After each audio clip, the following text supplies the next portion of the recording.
Guys, ito na po yung day 2 nila. Yan. Malaking inilaki na po. Kumpara doon sa unang araw. Ayan. Saka sila po ay hindi na masyado nagdidikit-dikit. Tatakaw na rin po nilang kumain. Tapos yung atin pong ibinibigay sa kanila na painom hanggang day 2 ay asukal pa din. Tubig at asukal.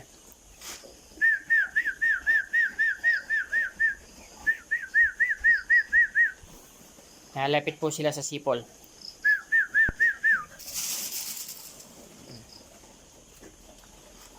So, ako po ay hanggang ngayon na lamang day 2 magbibigay ng tubig na may asukal para sila ay maging malakas lalo. At bukas, day 3, magsisimula po ako magbigay ng Betracin Gold.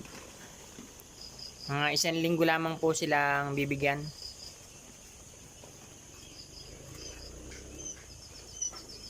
Yun lamang po.